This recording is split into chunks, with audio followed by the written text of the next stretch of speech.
My dad had this one story that he loved to tell. He probably told me dozens of times over the years.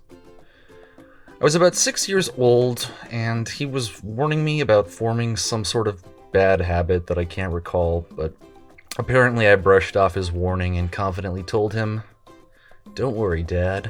My paint is dry." It'd be many, many years before I understood why that was such a memorable story to my dad. He was clearly enjoying my innocent naivete and understood that no one's paint ever really dries. He practiced this philosophy too, growing and evolving as a person until the very end. But, sad as it is, I think it's fair to say that my father's paint has finally dried. But damn, what a work of art.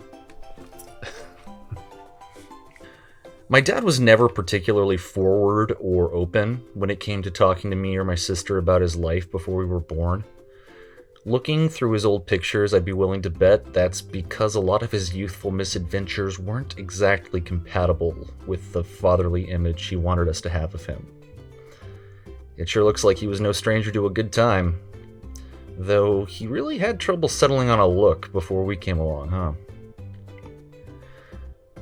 But I don't need to know the biographical details of my dad's life from start to finish to know what kind of man he was. His values were unwavering for as long as I've been alive, and they were always clearly demonstrated in his actions.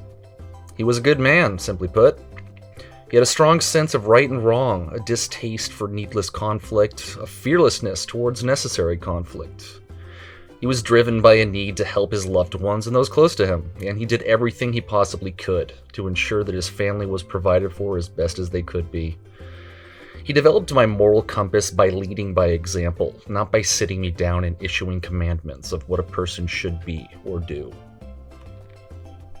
As a kid, when I was attempting to understand some of the political issues of the day that I kept coming across, my dad would answer my questions, ironically, like a politician.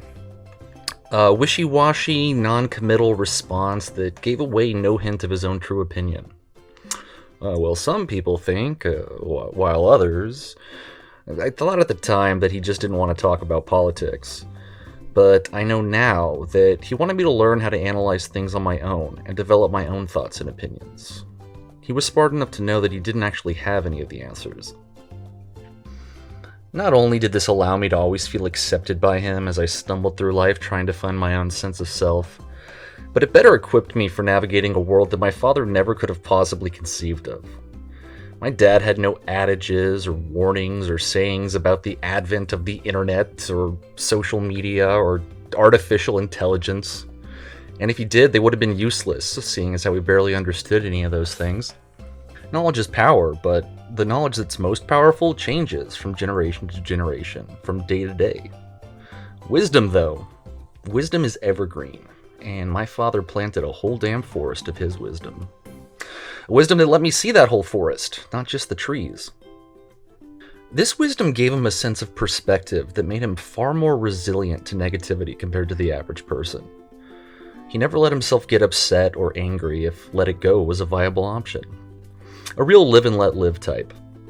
He kept his cool and was never petty.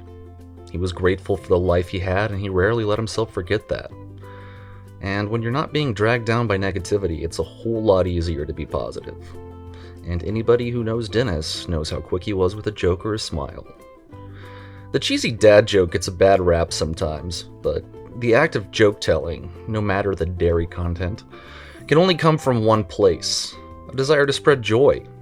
He doled out his good humor with such frequency that that crooked smile that always accustomed it was burned into his face. It was understandably much harder for him to constantly sustain this good humor in his final months.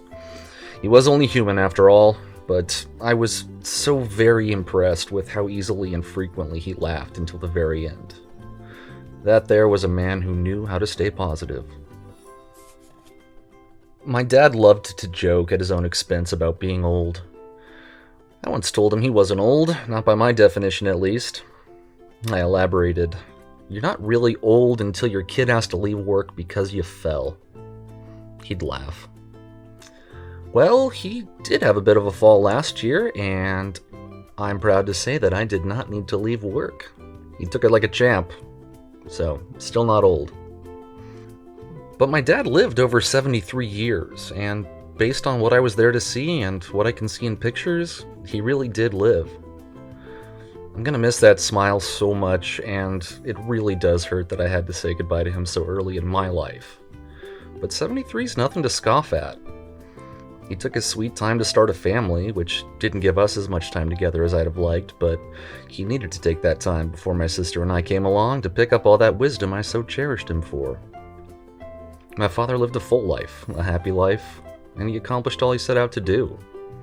And that thought gives me comfort. And as I mentioned, he wasn't old by my measure, so my father managed to live a complete and fulfilling life, and the entire time, he remained... Nah, I'm not gonna say it. So I hope you're able to follow my dad's example when you remember him. Don't pretend the negative feelings aren't there, but let the positive ones take center stage whenever you can. He'd prefer it that way. And don't waste your time feeling sorry for me. I got to have Dennis as a father, and you should envy me.